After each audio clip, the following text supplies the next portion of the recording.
The Zorvani Empire had ruled the galaxy for 12,000 years. They controlled more than 50,000 star systems. They had crushed hundreds of civilizations beneath their feet. Their warships darkened the skies of countless worlds. And their High Emperor, Vorath the Eternal, sat upon a throne that had witnessed the rise and fall of empires that most species had forgotten ever existed. To the Zorvani, humanity was nothing. They were a young species living on a small blue planet at the edge of explored space. They had only discovered faster-than-light travel 200 years ago. They had no great fleets. They had no powerful weapons. They smiled too much and talked about things like peace and cooperation. The Zorvani found them amusing in the way that a giant might find an ant amusing. Briefly interesting, ultimately insignificant. When a small human cargo vessel accidentally crossed into Zorvani territory near the border of the Outer Reaches, the local military commander saw an opportunity. The ship was called the Wanderer, and it carried medical supplies bound for a colony world that had been suffering from a disease outbreak. The pilot was a man named Daniel Morgan. His daughter Katie was with him. She was 17 years old. The Zorvani warship appeared without warning. One moment, the Wanderer was alone in the empty space between stars, and the next moment, a vessel the size of a small city was blocking their path. Daniel Morgan immediately tried to explain. He sent messages in every language he knew. He transmitted his cargo manifest. He showed them that he was carrying nothing but medicine. He begged them to understand that he had made a simple navigation error. The Zorvani did not care about explanations. They did not care about medicine. They did not care that a father was trying to protect his daughter. They boarded the ship with weapons drawn. Daniel Morgan stood in front of Katie and told her to stay behind him. He raised his hands and tried one more time to make them understand. A Zorvani soldier shot him in the chest. He fell to the floor of his own ship and died looking up at his daughter's face. Katie screamed. She dropped to her knees beside her father and held his hand as the life left his eyes. The Zorvani soldiers watched without emotion. When she looked up at them with tears streaming down her face, they simply grabbed her arms and dragged her away from her father's body. She was taken to the Zorvani home world. The journey took 3 weeks. During that time, Katie was kept in a small cell with no windows. They gave her food and water, but nothing else. No one spoke to her. No one explained what was going to happen. She spent her days sitting in the corner of her cell, thinking about her father, thinking about her mother back on Earth, who did not know that her husband was dead, and her daughter was a prisoner. When they finally took her from the cell, Katie discovered why she had been kept alive. High Emperor Vorath had decided to make an example of her. The Zorvani had a tradition of public executions. They broadcast them across the galaxy to remind other species of their power. Usually they executed criminals or enemy soldiers or leaders of rebellions, but Vorath wanted something different this time. He wanted to show the galaxy what happened to species that did not know their place. A human girl would be perfect, young, small, weak. The galaxy would watch her die and they would understand that humanity was nothing to fear. The great Colosseum of Zorvan Prime could hold 10 million spectators. On the day of the execution, every seat was filled. Millions more watched from screens throughout the city. Billions more watched from other worlds across the empire. The broadcast was transmitted on every channel, in every language, to every corner of the galaxy. Katie Morgan stood alone on a platform in the center of the Colosseum. She was still wearing the same clothes she had been wearing when they took her from her father's ship. Her hair was dirty. Her face was pale. She looked impossibly small against the massive alien architecture that surrounded her. The crowd roared with excitement. They stamped their feet and waved their arms and chanted the Emperor's name. High Emperor Vorath floated above the crowd on his throne. He was ancient by Zorvani standards, more than 600 years old, kept alive by technology that most species could not imagine. His body was withered, but his eyes were sharp and cruel. He raised one hand, and the crowd fell silent. He spoke in a voice that echoed across the Colosseum and across the galaxy. Today we demonstrate the fate of those who violate our sovereignty. Today we show the galaxy what happens to insects who crawl where they do not belong. This human child thought she could enter our space without consequence. She was wrong. The crowd cheered again. Vorath let them celebrate for a moment before silencing them once more. Before she dies, we will allow her to speak.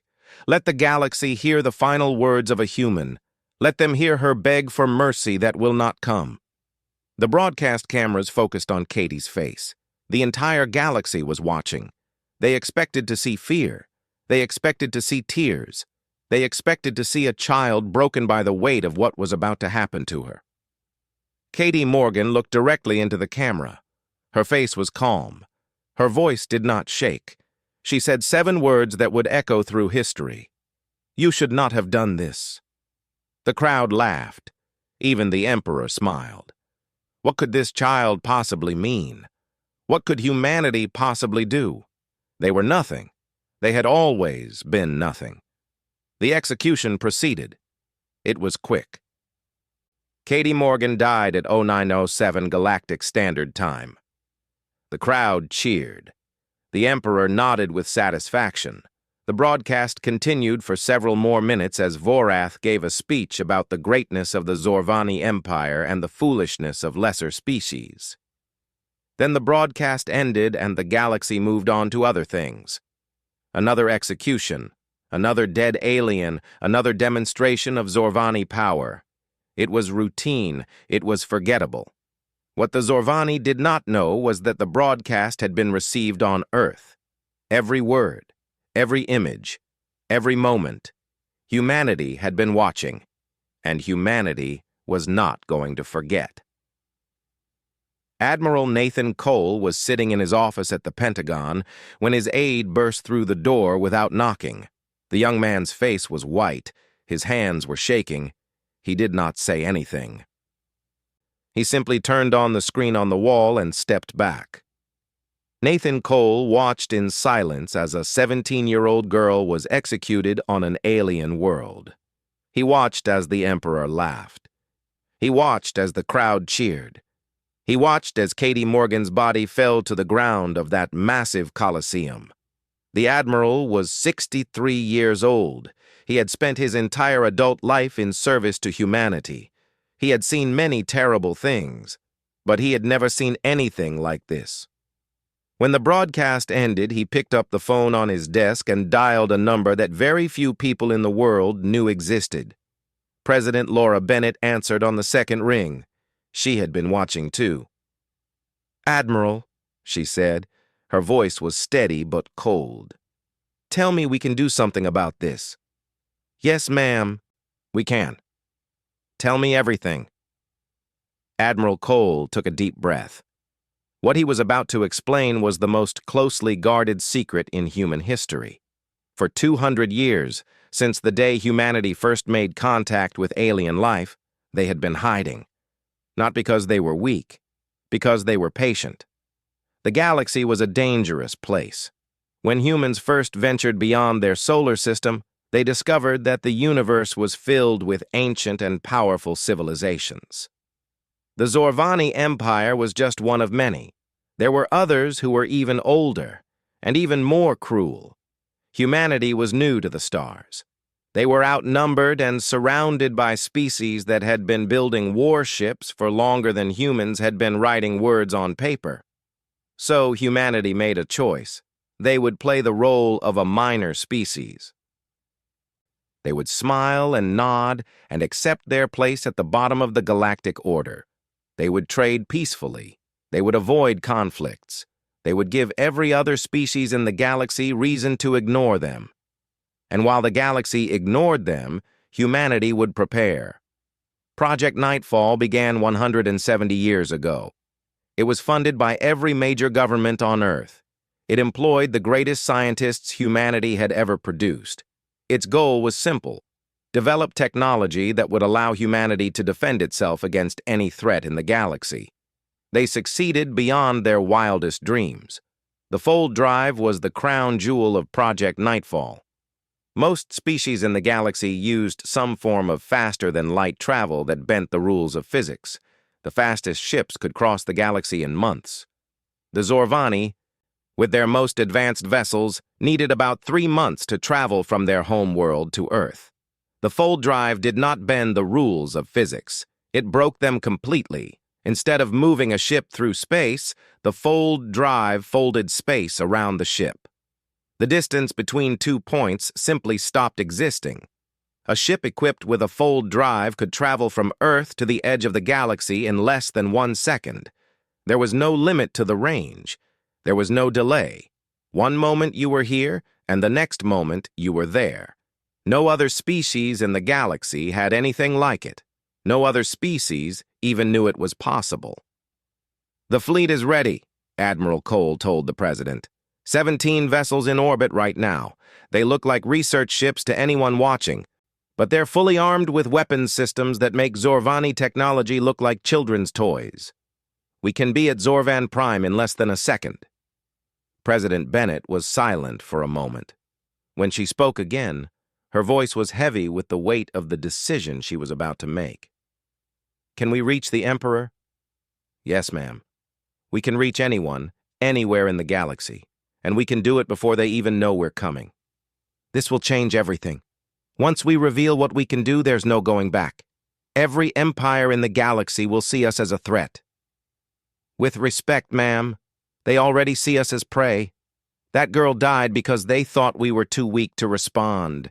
If we do nothing, more humans will die. This won't be the last execution. It will be the first of many." The president closed her eyes. She thought about Katie Morgan. She thought about the girl's mother, somewhere in Oregon, who had just watched her daughter die. She thought about all the other parents and children who would suffer the same fate if humanity continued to hide. "Do it," she said. "Make them understand who they're dealing with." Admiral Cole hung up the phone. He pressed a button on his desk that connected him to the Orbital Fleet Command. "This is Admiral Cole. Authorization code Nightfall 77 Alpha. All vessels are to execute Protocol 17 immediately. Target coordinates: Zorvan Prime, Imperial Palace Complex. You are weapons-free. Repeat, you are weapons-free." In orbit around Earth, the 17 ships that had spent years pretending to be harmless research vessels began their transformation. Hidden panels slid open. Weapon systems that had never been fired came online. Engines that could fold the fabric of space itself hummed with power. Commander Eric Hayes stood on the bridge of the lead vessel. He was 43 years old with gray at his temples and lines on his face that spoke of years spent preparing for a moment exactly like this one. He had trained his entire adult life for the possibility that humanity would one day need to reveal itself to the galaxy. "Commander," his tactical officer reported, "all systems are online. Fold coordinates are locked. We are ready to jump on your order." Hayes looked at the main screen, which showed Earth floating peacefully in the darkness of space. His home. The home of every human being who had ever lived. The home of Katie Morgan, who would never see it again. "All vessels," he said calmly, "execute fold jump." The 17 ships vanished from Earth orbit at 09:02 Galactic Standard Time. They reappeared at 09:12 and 1 second in the skies above Zorvan Prime. The Zorvani defense systems did not even have time to register their presence. The early warning networks that were supposed to detect incoming threats from light years away saw nothing until the human ships were already there. By the time the first alarm began to sound, the humans had already deployed an energy field around the Imperial Palace that cut it off from the rest of the planet.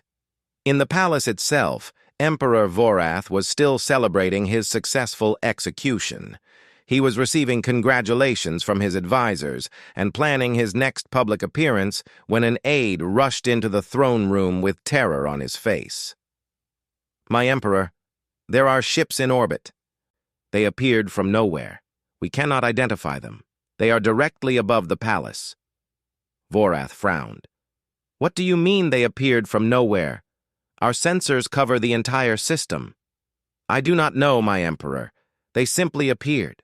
One moment the sky was empty, and the next moment they were there. How many ships? 17, my Emperor. Vorath laughed. The Zorvani home fleet consisted of more than 2,000 warships. What could 17 vessels possibly do against such power? Destroy them, he commanded. The aide hesitated. My Emperor, we cannot. There is some kind of energy barrier around the palace. Our ships cannot approach. Our weapons cannot penetrate it. Our communications with the military are being blocked. We are completely cut off. For the first time in 600 years, High Emperor Vorath felt something he had almost forgotten existed: fear. He stood up from his throne and walked to the window. In the sky above his palace, he could see them now, 17 dark shapes hanging motionless in the air. They were smaller than Zorvani warships. They did not look particularly threatening, but they were there. They were there when they should not have been. They had appeared in the heart of his empire without warning, without detection, without any sign that they were coming, and they had isolated him from everything. The shuttle descended from the largest human vessel at exactly 0925 Galactic Standard Time. It moved slowly, deliberately, as if it had all the time in the world. The Zorvani defense systems tracked it, but could do nothing. Every weapon they fired was absorbed by the energy barrier that surrounded the palace. Every missile they launched simply stopped in mid-air and fell harmlessly to the ground. High Emperor Vorath watched from his throne room window as the small craft landed on the palace grounds. His elite guard had formed a defensive line around the building. 200 of the finest warriors the Empire had ever produced, each one trained from birth to kill without hesitation. They carried weapons that could cut through starship armor. The shuttle door opened and a single human stepped out. Commander Eric Hayes was not a large man. He was average height, with an average build. He wore a simple gray uniform, with no medals or decorations. His face was calm and unreadable. He carried no visible weapons. He began walking toward the palace doors. The elite guards raised their weapons. Their commander shouted at the human to stop, to surrender, to get on his knees. Hayes did not slow down. He did not respond. He simply kept walking. The guard commander gave the order to fire. 200 weapons discharged simultaneously. Energy beams and projectiles and plasma bolts all converged on the single human walking across the courtyard. The air itself seemed to burn with the fury of the attack. Eric Hayes kept walking. The weapons fire simply bent around him as if he were a rock in a stream. The beams curved away. The projectiles fell short. The plasma dispersed into harmless light. Not a single shot touched him. The guards stared in disbelief. Some of them dropped their weapons. Others tried to run. The commander stood frozen in place, unable to understand what he was seeing. Hayes walked past them all without a word. He reached the palace doors and they opened for him as if they had been expecting him. He walked through corridors that had stood for thousands of years, past artwork and treasures from conquered civilizations, past servants who fled at the sight of him, and guards who found that their bodies would not obey their commands to attack. He walked directly to the throne room. The doors swung open and Eric Hayes entered the seat of power for the greatest empire the galaxy had ever known. The room was enormous, with ceilings so high they disappeared into shadow and walls covered in gold and precious stones. The throne itself sat on a raised platform at the far end, a massive structure of black metal and glowing crystals. Emperor Vorath sat on that throne, surrounded by his personal bodyguards.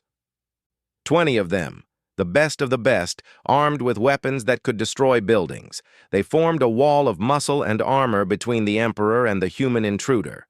Hayes stopped exactly 10 meters from the throne. He looked up at the Emperor without fear. The broadcast cameras that had shown Katie Morgan's execution were still running. Someone in the control room had made the decision to keep them on. Perhaps they thought the galaxy would want to see the human intruder killed. Perhaps they were simply too afraid to make any decisions at all. Whatever the reason, the entire galaxy was watching. Vorath leaned forward on his throne, his ancient face twisted with contempt. "You dare enter my palace? You dare stand before me? Do you have any idea what I am? I am High Emperor Vorath, the Eternal. I have ruled this galaxy for 600 years. I have crushed civilizations that were ancient when your species was still crawling out of the mud. You are nothing. Your people are nothing, and you will die screaming for your arrogance." Eric Hayes did not react to the threats. He waited until the Emperor had finished speaking. Then he responded in a voice that was calm and clear and carried to every corner of the room. 20 minutes ago, you executed a child of Earth for the crime of existing in the wrong place. You believed this would demonstrate human weakness. You were mistaken. He paused and let the words hang in the air. You have spent 12,000 years teaching the galaxy to fear you. You have killed billions. You have enslaved entire species. You have built your empire on suffering and blood, and through all of it, you have never faced consequences. You have never been held accountable. You have never had to answer for your crimes. The Emperor laughed. It was a cold, cruel sound that echoed off the golden walls. Crimes? I am the Emperor.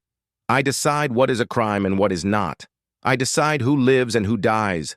That is power. That is reality. Your words mean nothing. Your reality, Hayes said quietly, is about to change. He raised his hand. On his wrist was a small device that looked almost like a watch. It began to glow with a soft blue light. The bodyguards tensed.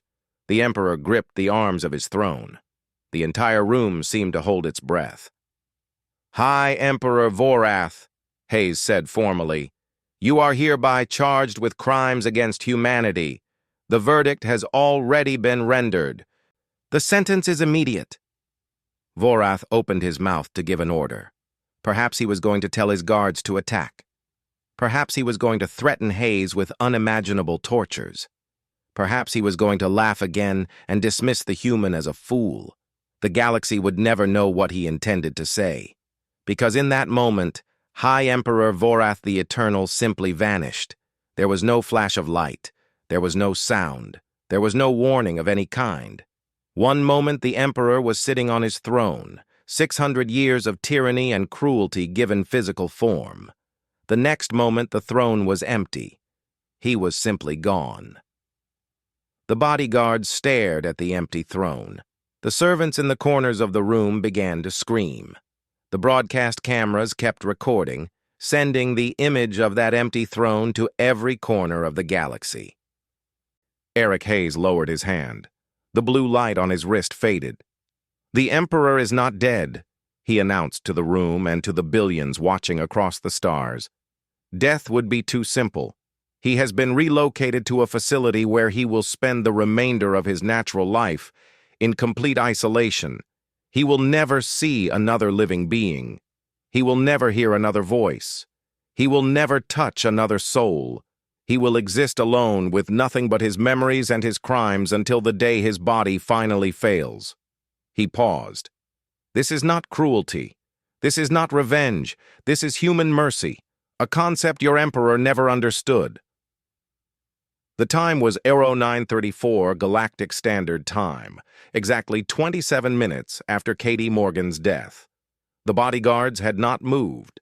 They stood frozen in place, their weapons useless, their Emperor gone. They did not know what to do. Nothing in their training had prepared them for this. Nothing in the entire history of the Zorvani Empire had prepared anyone for this. Hayes turned to face the broadcast cameras directly. He knew that the galaxy was watching. He knew that every empire and every tyrant and every species was seeing what had just happened. He had their attention now. It was time to deliver humanity's message.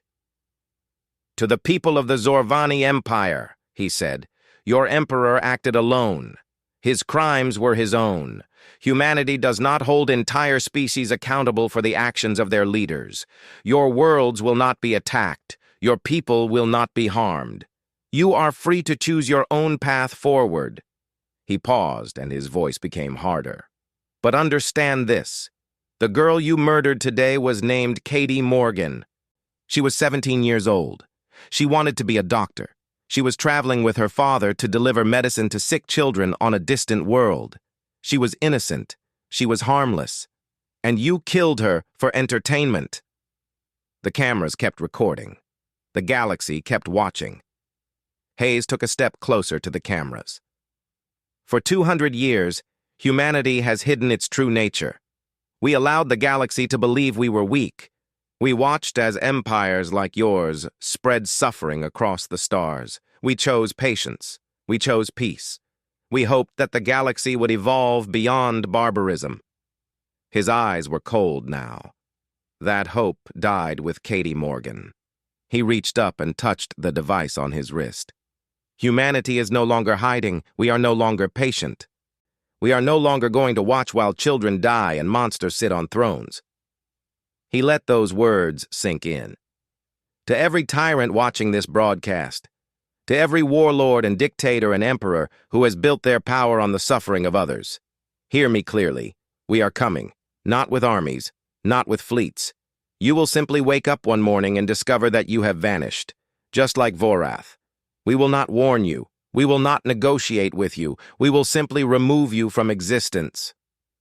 He straightened up and clasped his hands behind his back.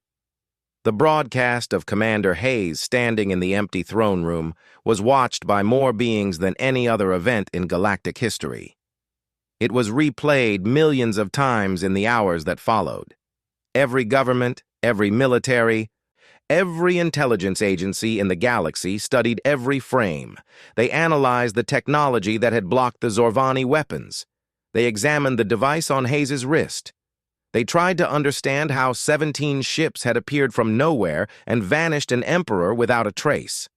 They found no answers. On the Zorvani homeworld, chaos erupted. The government had been built around the emperor. Every law, every decision, every policy flowed from his throne. Without him, no one knew who was in charge. Military commanders argued with each other. Governors of distant worlds declared independence. The vast bureaucracy that had kept the empire running for 12,000 years simply stopped functioning. But there was no invasion. The human ships had left. They had made no territorial demands. They had taken nothing except the emperor himself. It was as if humanity had reached into the heart of the most powerful empire in the galaxy, plucked out its leader, and then walked away without a backward glance. That, perhaps, was the most terrifying thing of all. On other worlds, other rulers watched the empty throne with growing unease. They told themselves that the Zorvani had been foolish. They told themselves that the humans had simply gotten lucky. They told themselves that their own defenses were better, their own security was tighter, their own empires were stronger. But late at night, when they were alone with their thoughts, they remembered those 7 words. You should not have done this. The human girl had known. Somehow, standing on that platform in the Colosseum, facing her own death, she had known what was coming. She had tried to warn them, and they had laughed at her. 3 days after the Emperor vanished, the Zorvani Military Council issued a statement. They declared that the human action was an act of war. They announced that a massive fleet would be assembled to punish humanity for their aggression. They promised revenge. Commander Hayes appeared on a broadcast of his own. He stood alone in a simple room with white walls and no decorations. He wore the same gray uniform he had worn on Zorvan Prime. His face was calm and patient. To the Zorvani Military Council, he said, we understand your anger, we understand your desire for revenge, but we urge you to consider carefully before you act. He paused. Your emperor vanished because he murdered a child for entertainment. He was given exactly the fate he deserved, nothing more. If you choose to pursue war against humanity, you will be making a choice. You will be choosing to continue his legacy of cruelty and aggression, and if you make that choice, you will share his fate. He leaned slightly forward. We do not want war. We have never wanted war. But we will not allow our people to be murdered without consequence. Send your fleets if you wish. Launch your attacks.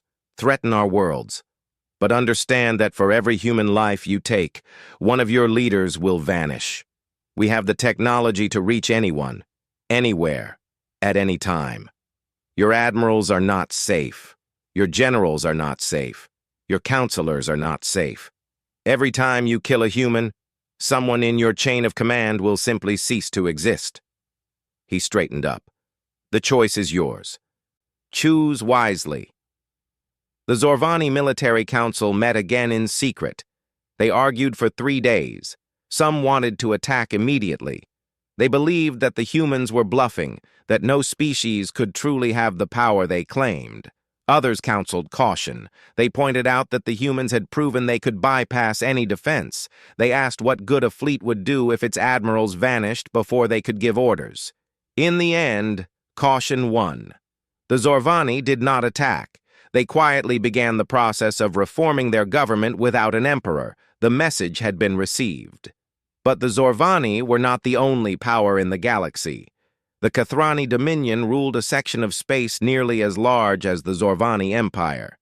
They were a warrior species, tall reptilian creatures who valued strength above all else.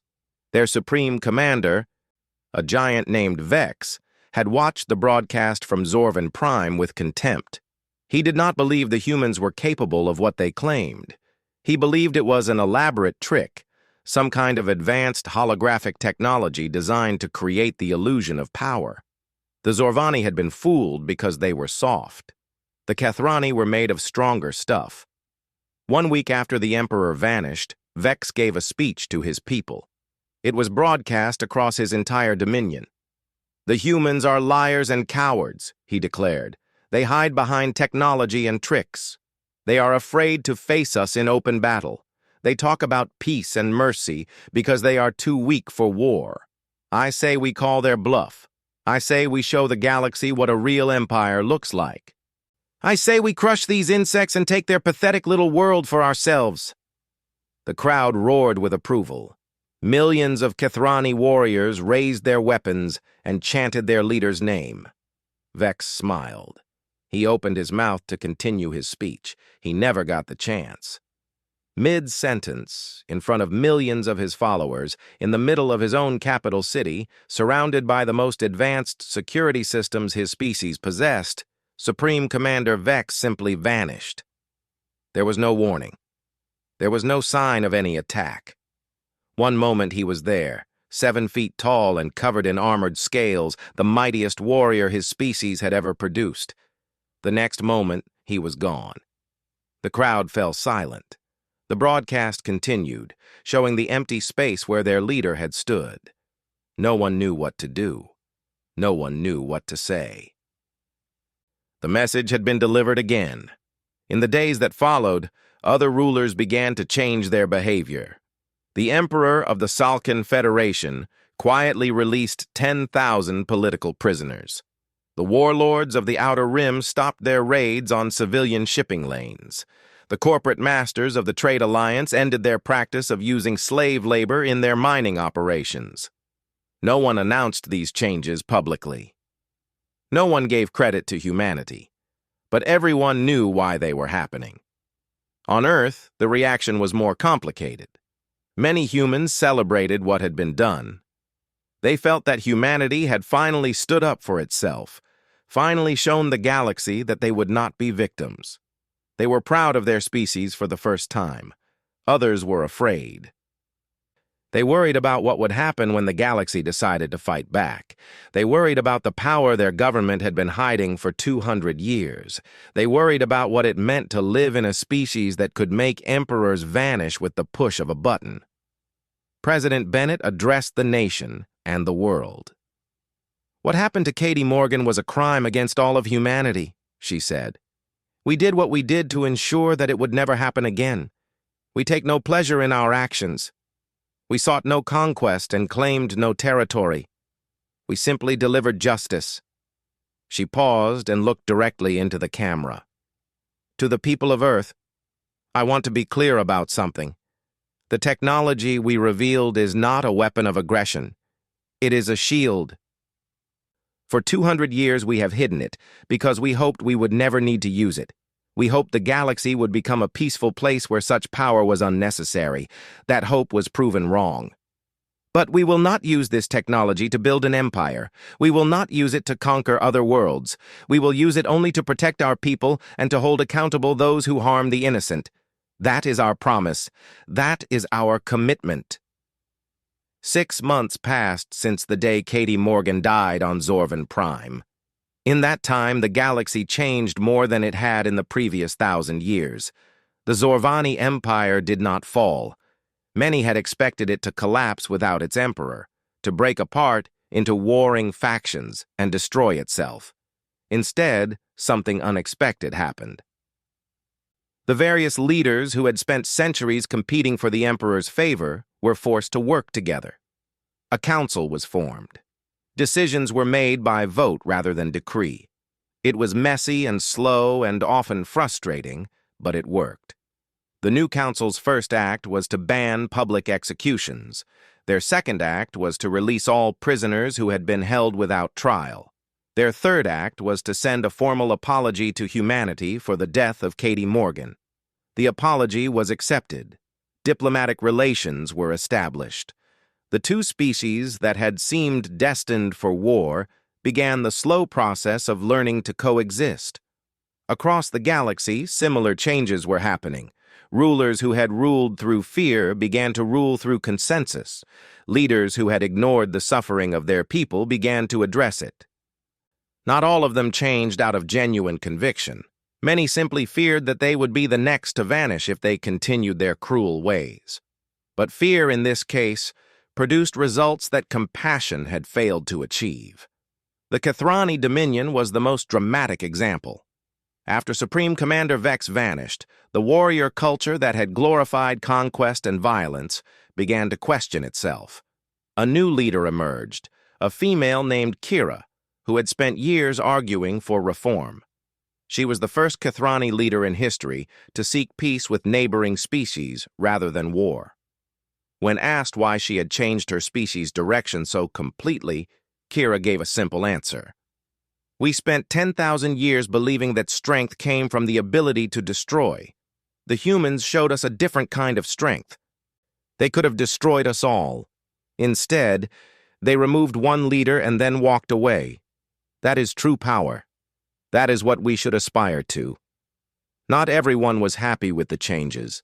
There were those in every species who preferred the old ways, who believed that might made right, and that compassion was weakness. Some of them tried to resist. Some of them tried to turn back the clock. They discovered that the humans were watching, and when a leader crossed certain lines, when they ordered massacres or revived the practice of public execution or attempted genocide, they simply vanished. No warning, no negotiation. They were simply gone. It was not a perfect system. There were debates among humans about whether they had the right to judge other species. There were concerns about the concentration of such power in human hands. There were fears that someday the power might be misused. But there was also peace. For the first time in galactic history, there was something approaching real peace, not the peace of one empire crushing all others. Not the peace of fear and submission. A peace built on the simple understanding that cruelty would have consequences. On Earth, Katie Morgan was buried in her hometown of Portland, Oregon. The funeral was small and private, attended only by family and close friends. Her mother, Amy Morgan, had asked that there be no speeches and no media coverage. She wanted her daughter to be remembered as a person, not as a symbol. Commander Eric Hayes attended in civilian clothes. He stood at the back of the gathering, separate from the family, watching quietly as they said their goodbyes. After the service, Amy Morgan approached him. She was a small woman with tired eyes and gray in her hair that had not been there 6 months ago. She looked at him for a long moment before speaking. "You brought her back?" she said. It was not a question. Hayes nodded. We retrieved her remains before we left Zorvan Prime. She came home. Amy closed her eyes. When she opened them, there were tears on her cheeks. Thank you for that. Thank you for bringing my daughter home. She paused. But I need you to understand something. Katie would not have wanted this. She was kind. She was gentle. She spent her whole life trying to help people. She would not have wanted people to suffer because of her, even people who hurt her. Hayes was silent for a moment. He chose his words carefully. With respect, Mrs. Morgan, what we did was not about revenge. Revenge is personal. Revenge is about making someone suffer because they hurt you. That is not what happened on Zorvan Prime. He looked at her steadily. What happened was about ensuring that what was done to Katie would never be done to another innocent person. The Emperor did not suffer. He is alive and comfortable in a place where he can never hurt anyone again. But his removal sent a message to every tyrant in the galaxy. It told them that there would be consequences for cruelty. It told them that the innocent would be protected. He paused. In the months since that day, thousands of political prisoners have been freed. Billions of people living under cruel governments have seen their lives improve. Public executions have become almost extinct throughout the galaxy. Not because those rulers became good people, but because they learned that being cruel would cost them everything. Amy Morgan listened without interrupting. When he finished, she was quiet for a long time. My daughter was 17 years old, she finally said. She had just started to figure out who she wanted to be. She wanted to be a doctor. She wanted to spend her life healing people. And now she is gone. And instead of a healer, she has become a symbol of power. Her voice cracked slightly. I am glad that good has come from her death. I am glad that other lives have been saved. But I would trade it all, every bit of it, to have my daughter back, to hear her laugh again, to see her smile one more time. Hayes did not try to argue. There was nothing he could say that would ease a mother's grief. I know, he said quietly. I am sorry. Amy Morgan nodded slowly. Then she turned and walked back to her family. Commander Hayes watched her go. Then he got in his car and drove away. 1 year after Katie Morgan's death, a memorial was constructed on Zorvan Prime. It stood in the exact spot where she had died, in the center of the great Colosseum that had once held crowds cheering for blood. The Colosseum itself had been converted into a museum dedicated to the victims of the old empire. The memorial was simple, a stone marker about 3 feet tall, carved from granite brought from Earth. The inscription was written in both English and the Zorvani script. It read, Here stood Katie Morgan, age 17 of Earth. She came in peace. She was shown none. She warned you. Humanity remembered. Below that, in smaller letters, may her memory remind us that every life has value. May her courage inspire us to protect the innocent. May her words echo through eternity. The memorial became a place of pilgrimage. Beings from across the galaxy came to see it. They stood where Katie had stood. They read her final words. They thought about what had happened and what it meant. Some came seeking forgiveness for things they had done under the old order. Some came seeking hope that the galaxy really was becoming a better place. Some came simply to pay their respects to a girl who had faced death with courage. On the first anniversary of her death, Amy Morgan came to see the memorial. She had resisted for months, not wanting to return to the place where her daughter had died. But finally she felt ready. She stood alone in front of the stone marker as the sun set on Zorvan Prime. She reached out and touched the carved letters of her daughter's name. Hello, Katie, she whispered. I came to see where you were brave. She stood there for a long time, letting the tears fall freely. When she finally turned to leave, she found that she was not alone. Hundreds of beings had gathered silently behind her.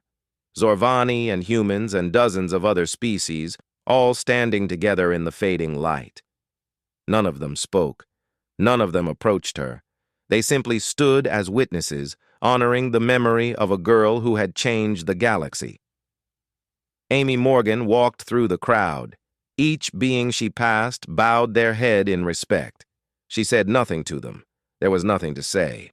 But as she reached her shuttle and prepared to return to Earth, she allowed herself one small smile. Her daughter had wanted to help people. In the end, she had helped more people than any doctor ever could. The galaxy was not perfect. It would never be perfect. But it was better than it had been. And it was getting better every day, because humanity remembered, and the galaxy would never forget. She took a breath. Katie Morgan was an innocent girl who wanted to help people. She did not deserve what happened to her, but her death will not be meaningless. Because of her, the galaxy is changing. Because of her, tyrants are afraid. Because of her, other innocent lives will be saved. The president's eyes glistened. We will remember Katie Morgan, and we will make sure the galaxy remembers her too. The broadcast ended. Across Earth, people watched in silence. They were living in a new world now. A world where their species had revealed itself as something far more powerful than anyone had imagined. The future was uncertain, but one thing was clear. Humanity was no longer hiding, and the galaxy would never look at them the same way again. This is not a declaration of war. This is a promise. Humanity remembers Katie Morgan, and the galaxy will remember this day. Commander Eric Hayes turned and walked out of the throne room. He walked back through the palace corridors, past the frozen guards and the terrified servants. He walked across the courtyard and returned to his shuttle. The engines hummed to life, and the small craft rose into the sky. The 17 human ships remained in orbit for one more hour.